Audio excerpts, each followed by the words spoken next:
The fisherman was shaking with rage. Security around Japan's secret slaughter of the dolphins had been breached, and our presence was met by threats and intimidation. What is the problem? Carving up the slaughtered dolphins behind the tarpaulins was a bloody task the fishermen had wanted to keep secret, and they reacted with fury at the sight of our camera. And this is what they don't want you to see. These pictures, taken by campaigners in previous seasons, show part of the largest annual slaughter of dolphins in the world. Most Japanese fishermen see nothing wrong in this and say dolphins should be treated like any other fish. Along the coast, the picture postcard fishing town of Taiji lies at the very heart of an industry that butchers 23,000 dolphins and porpoises every year.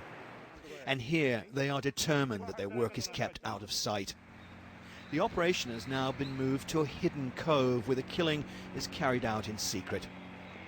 With the last remaining dolphins penned in, waiting to be driven toward the cove, it was the turn of a group of young surfers from the US and Australia to take to the water to do what they could to stop the fishermen and draw attention to the slaughter.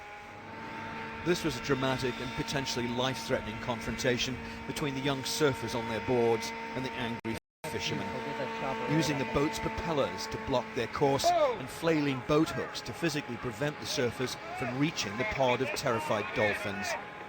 It could have only one outcome. The surfers from the Save the Dolphin campaign were eventually driven back, forced to return ashore. They managed to escape in their van before the police arrived. Veteran Save the Dolphin campaigner Rick O'Barry has his face covered, keeping a low profile. The police also want to talk to him, and it wasn't long before we picked up a tail. The police here are sympathetic to the fishermen whose livelihoods depend on the dolphin hunts.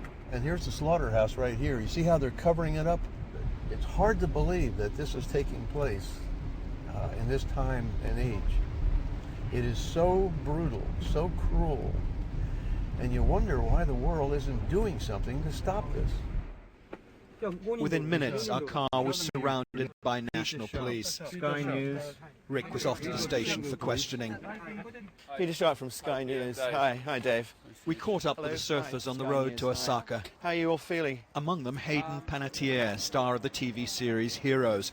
She and her friends devastated they couldn't have done more to save the dolphins. I wish I was under the water with a rebreather and a tank on, snipping all these nets, and you know what I mean? I mean, if you saw, there's one point where, I mean, they were literally spy hopping, which is when they jump out of the water, they stick their head up out of the water and they can look around and see around them, and this baby stuck its head out and kind of looked at us. And just the thought that that baby's no longer with us is very different. These are the last surviving mammals of today's kill, but the Japanese fishermen will be back soon to complete the slaughter.